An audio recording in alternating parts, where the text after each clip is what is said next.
हमें पढ़ना है आज इंडो मेम्ब्रेन सिस्टम। क्या पढ़ना है? अगर आप इंडो मेम्ब्रेन सिस्टम की बात करते हैं बच्चों बोलिए मत, अगर आप बोलेंगे तो आपकी दिक्कत क्लियर हो जाएगी। इंडो मेम्ब्रेन सिस्टम में आपका ट्रिक आता है, जैसे इंडो मेम्ब्रेन सिस्टम क्या होती है तो आपको मैं बताऊं कि हमारे बॉडी में नहीं, हमारे सेल में ऐसे सेल ऑर्गेनेल है जो कोऑर्डिनेशन में काम करते हैं। तो बोलेंगे इंडो मेम्ब्रेन सिस्टम क्या है? ये एक तरह का सिस्टम है, ये सिस्टम है सम सेल ऑर्गेनेल का, system of some cell organelle का in coordinated manner, system of some cell organelle which what work in coordinated manner।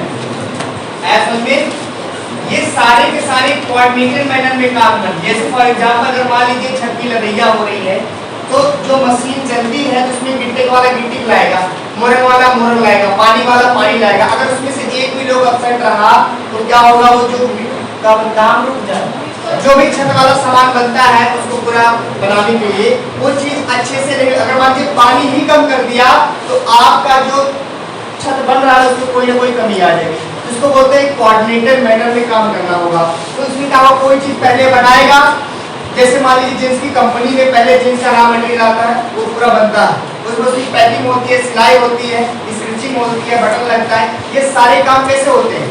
Coordination में होते हैं। तो हम बोलेंगे सेल के अंदर कुछ ऐसे सेल ऑर्गेनेल है जो कोऑर्डिनेटेड मैनर में काम करते हैं। कोऑर्डिनेटेड का मतलब होता है एक साथ काम करते हैं, ना आगे ना पीछे। आया समझ में? जैसे मान लीजिए हमने कहा दूसरा तीसरा एग्जांपल कि मान लीजिए हमारा नाक है, इसने कहा भैया मैंने ऑक्सीजन ले लिया, फिर उससे ट्रैकिया में जाता है, ट्रैकिया जानते हैं, ट्रैकिया तो ऑक्सीजन का विंड पाइप में जाएगा ना, तो विंड पाइप में मना करता है मत भेजो, हम इसके आए हैं तो भेज दिया तो हम जला डालेंगे, मार डालेंगे। तो इसका मतलब वो इस बात से सहमत नहीं है कोऑर्डिनेशन को चलाने के लिए। तो आपका जब आप सांस नहीं ले पाएंगे तो आपका मर जाएंगे, आपका मौत हो जाएगी। दूसरा, जब आपको कोविड-19 होता है तो ये यही भी क्या करता है? फ्लूइड को फिल करता है। आपकी जो विंड पाइप है उसमें क्या होता है? लिक्विड भर जाता है, जिसकी वजह से आप सांस नहीं ले पाते। आया समझ में? ये कोविड में होता है। तो ये एग्जाम्पल इसका होगा आपका। अब देखिए इंडो मेम्ब्रेन सिस्टम में क्या हुआ आपके समझ में आया? सारे सेल ऑर्गेनेल कोऑर्डिनेटेड मैनर में काम करेंगे। उनका नाम है गर्लवा। क्या नाम है? ये ऐसे लोग हैं, क्या नाम इसका क्या ट्रिक है? गर्लवा। गर्लवा ऐसा है जो कोऑर्डिनेटेड मैनर में काम करेगा और कोऑर्डिनेटेड मैनर में इनका काम होता है। तो आपको बताएं इनका फुल फॉर्म होता है, आपको पता ही होगा, मैंने इसको पहले देखिए जी का मतलब होता है बॉडी। जी का मतलब क्या होगा? बोलिए मत, आप बोलेंगे तो हम समझ नहीं पाएंगे ना। बॉडी ईआर का मतलब होता है इंडोप्लाज्मिक रेटिकुलम। इसमें से क्वेश्चन पूछता बताइए इसमें से कौन इंडो मेम्ब्रेन सिस्टम का पार्ट नहीं है? तो आपको इतना याद है, बाकी जो नहीं वो बाहर है ना। आया अरे वो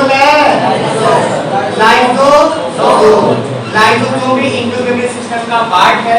और ये क्या आपका आया क्या? ये सारे अभी आपसे पूछेगा क्या बताइए माइटोकॉन्ड्रिया इंडो मेम्ब्रेन सिस्टम का पार्ट है? माइटोकॉन्ड्रिया इंडो मेम्ब्रेन सिस्टम का पार्ट है? ये आपके पास तो गर्लवा है ना, आपका थोड़ी ना आ रहा है, एनसीआर थोड़ी ना आ रहा है ना।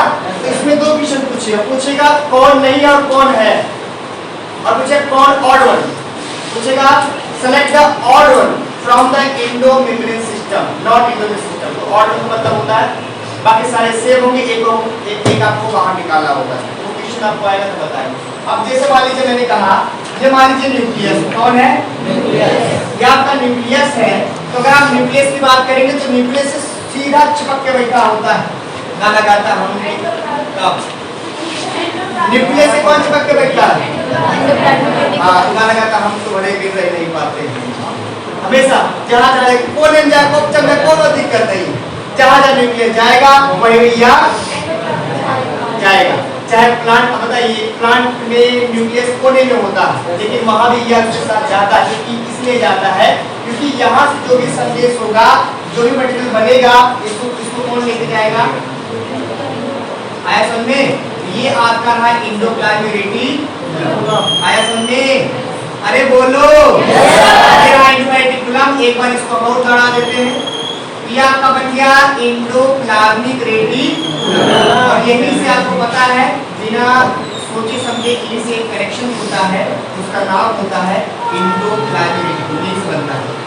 समझ में आ रहा? तो आप कह सकते हैं कि इंडोप्लाज्मिक रेटिकुलम की वजह से ही गोल्गी बॉडी बनता है।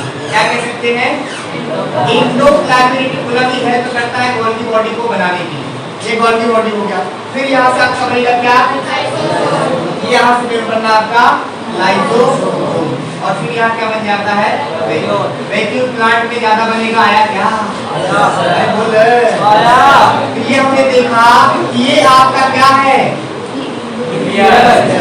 ये आपका क्या है? ये आपका रहा न्यूक्लियस। और न्यूक्लियस के अंदर जो कुछ भी भरा पड़ा है उसको बोलते हैं न्यूक्लियोप्लास्ट। क्या बोलेंगे? और हमने कहा न्यूक्लियोप्लास्ट में मिलता है डीएनए और क्रोमैटिन, लेकिन हमको जिगर नहीं करना है। ये क्या रहा आपका? यार का मतलब इंडोप्लाज्मिक रेटिकुलम। और ये कौन रहा आपका? Golgi body. ये एक साथ काम करती है। ये क्या रहा आपका? लाइसोसोम। और ये क्या रहा आपका? वैक्यूल। आपसे पूछेगा इनका सीरीज बताइए, कनेक्शन का सीरीज बताइए। व्हाट? कनेक्शन का सीरीज बताइए। तो आप क्या बताएंगे? सीरीज देख लीजिए। सीरीज कहाँ बनाएगा? ऊपर लिख दे। Yes sir.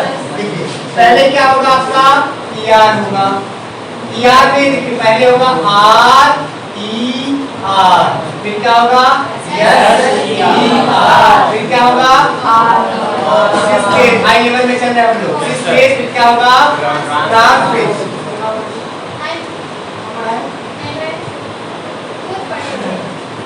ट्रांसफेज आया क्या?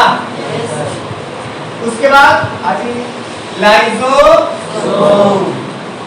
उसके बाद वैक्यूल। आया समझ में? गोल्गी बॉडी ये है, क्योंकि गोल्गी बॉडी में दो फेज होता है। ये बना देते भाई। ये आपका कौन सा फेज है? ये गोल्गी बॉडी का सिस फेज है। कौन सा फेज है? और ये क्या है? ट्रांसफेज। क्या? ट्रांसफेज। आया समझ में? ये सिस फेज, ये ट्रांसफेज। आया? तो हमने क्या सीखा? ये सारे के सारे आपके एंडो मेम्ब्रेन सिस्टम है जिनको हमें अलग अलग करके पढ़ना होता है। पहले हम ये पढ़ेंगे, फिर गोल्गी बॉडी पढ़ेंगे, फिर ये क्या पढ़ेंगे हम लोग? लाइसोसोम के बारे में पढ़ेंगे, और क्या पढ़ेंगे? आया समझे? ये ऐसे सिस्टम है जो कभी भी अपना काम अकेले में। और सवाल क्वेश्चन पूछे, if any one of endomembrane system is absent then what will be happen? For example Golgi body को हटा दिया जाए या ना रहे तो क्या होगा? कोई बताएगा? हाँ देखिए कौन बताएगा? इसको पता है कि हाँ सर थोड़ा बड़ा। अगर गोल्गी बॉडी को इंडो मेम्ब्रेन सिस्टम से जबरदस्ती भगा दिया जाए, न भागे तो मार पीट के भगा दिया जाए, भागे तो बताइए कहाँ होगा? कहाँ होगा? कौन बताएगा? हाथ मुख मत चलाइए, हाथ उठाइए, हम बोलते हैं हाँ भाई बताओ। तो ही और देखते पैदा हो रहे हैं, शेर पैदा हो रहे हैं अभी। कौन एवरीबॉडी? 1 2 3 4 5 6 7। मजा नहीं आया। आगे पीछे से कोई बोलेगा भाई? ये देखिए आपकी मेमोरी अभी भी 2G की है, 5G में कन्वर्ट करिए। हमने किताब से बाहर पूछ लिया, आपकी क्या हो गया? आवाज बंद हो गया। बाहर से पूछा ना तो क्या होगा बताइए? बोल नहीं सकते। यही ऑप्शन में आ जाए गोल्गी बॉडी के लिए ऑप्शन दे, वहां के ऑप्शन में दे देगा तो लुआ नहीं वही पकड़ के। हाँ पूछेगा गोल्गी बॉडी का तो क्या होगा? ऑप्शन देगा उसमें। हम कहा है ऑप्शन वही कहाँ पड़ी है? हम बोल रहे मिलेगा तो क्या करेंगे? हम तो सीधा क्वेश्चन पूछ रहे हैं ना। ऑप्शन देंगे तो लोग बड़े चालाक हो, ऑप्शन देने लोग को मजा आ जाता है। मजा आ रहा है, मोजा आ जाता है। मोजा पैंट क्या होगी? कुछ लोग लिखा है होगी नंगा। चले हाँ आगे चले। Yes sir. कौन बताएगा? मैं पूछ लेता हूँ। जैसे तो बच्चे उनको आता है कि कुछ शर्माते हैं, यहाँ दुल्हन बनने नहीं आए हैं, आप भी दुल्हन मत बनिए, ये दुल्हन ना बनिए, शर्माए मत। आपका ये हमारा जो क्लास है फैमिली मैटर है, फैमिली का मतलब हम मिलजुल के पढ़ेंगे। मिलजुल के का मतलब होता है हम सब एक जैसे घर के, आप सब हमारे घर के हैं। अभी इसका मतलब हक बदल पैसा देंगे। मिलजुल के पढ़ने का मतलब होता है फ्रेंडली नेचर रहेगा, आप अपने हम को अदा करें तब तो मजा आएगा ना। कोऑर्डिनेशन बराबर होना चाहिए। हम सिर्फ चिल्लाएं तो सब चुप मार के बैठे रहो, न्यूट्रल माइंड से कहाँ फायदा। बताइए आइए स्टार्ट करते, बताइए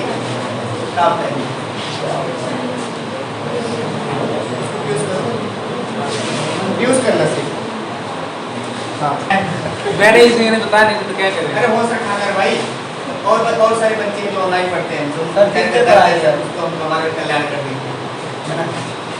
तो देखिए मान लीजिए न्यूरॉन है, बॉडी में 50 सेल है, हमें ये बताना है कि बताइए उनके अंदर एंडोक्राइन सिस्टम कितना होगा, दूसरा न्यूक्लियस कितना होगा, तीसरा क्रोमोसोम कितना होगा। ये क्वेश्चन है, बताइए इस तीनों का आंसर किसको पता है? तीनों का आंसर 1 2 3 4 5 6 7 8 9 और बाकी सारे भूसा रख के बैठे हैं। पीछे कौन है सबके? गुड। क्या नाम है आपका? दीक्षा है। हैं? दीक्षा है। अगर आपने बता दिया तो आपको ये ग्रेड में तुरंत रख देंगे।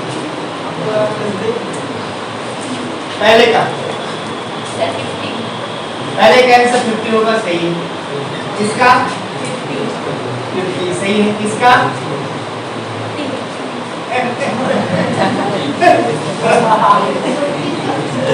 ना ना कोई बात नहीं, बी ग्रेड में पहुंच गए, बी प्लस प्लस पे पहुंची बस 3-4 दिन की बात। और कौन बता रहे इसका? बोलिए ना। हाँ और लोग जागरूक हो रहे हैं, टक्कर मार के सुन के बोल दो मेरे कोई बड़ी बात बोल चलो। और एक कौन बताएगा? ये व्हाइट वाले बत्ता खड़े हुए। हाँ रुक जाओ बेटा, रुक जाओ। ये उन्होंने गलत बताया, ये उन्होंने गलत बताया, अब तो बता दो। पहले का आंसर 50, पहले का आंसर 50 होगा। किसका? नहीं उसका नीचे वाला है इसका क्या होगा? इसका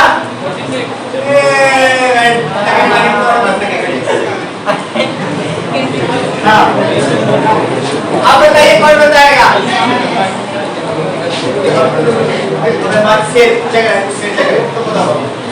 लास्ट वाले कैसे बताइए? हाँ ये सही। नाम बोला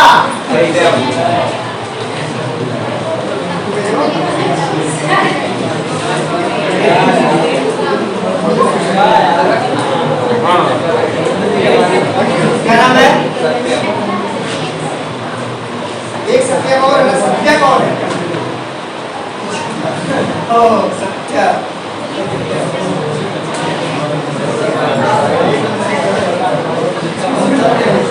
आया समझ में? अब इसका आंसर लिखिए। इसका एक लोग का लिखा ना कागज पर। मेरा भी कर दीजिए ना एक मिनट में। अभी पिछला बदल देते हैं, बता दीजिए। अब ये 50 होगा, ये 50 होगा और ये क्या होगा? 46 into 50 कितना? हाँ कितना होगा? 230 क्या? ऐसा में ये इसका आंसर होगा। बताएंगे आप क्या?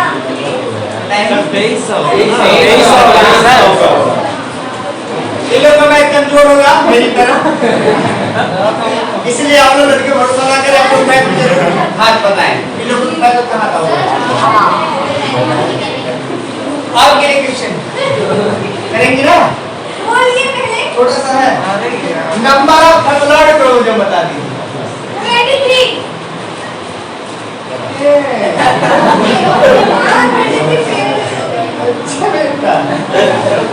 नंबर ऑफ ब्लड क्रोमोसोम बताइए।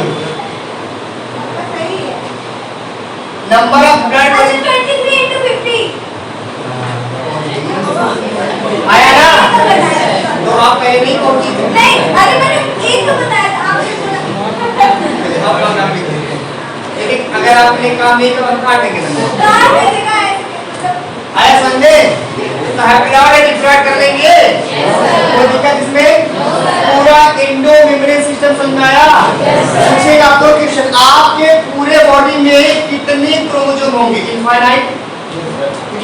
गिनेंगे नहीं। अगर मान लीजिए 200 का एस्टिमेट लगाते हैं तो 200 × 12, 200 का के 12 जीरो, उसके बाद उसमें गुणा करेंगे 46 का, तब टोटल पूरा आएगा। इसका मतलब अप्रॉक्स में लेके चलिए, जैसे मैंने कहा पूछेगा पूरे बॉडी में कितने क्रोमोसोम होंगे, तो आप एस्टिमेट पहले सेल का करिए, कितने सेल होते हैं, 200 के आगे 12 जीरो लगाइए, उतने सेल होंगे, उसको 46 से गुणा कराइए। अगर आपसे पूछेगा our cell every cell contain how many chromosome, हर सेल में कितना क्रोमोसोम होता है बताइए, हर सेल में कितना क्रोमोसोम होता है, अब चाहिए our body contain how many cell, our body contain how many chromosome, infinite to how many कह रहा, each cell contain how many chromosome, दोनों में फर्क है। बॉडी कितना क्रोमोसोम कंटेन करती है, इनफाइनाइट, या सीधे गुणा कर दे 200 × 10 power 46। Body contain how many chromosome और each cell contain how many chromosome, दोनों में फर्क है भाई, याद रखना। चलिए इसको लिख लो।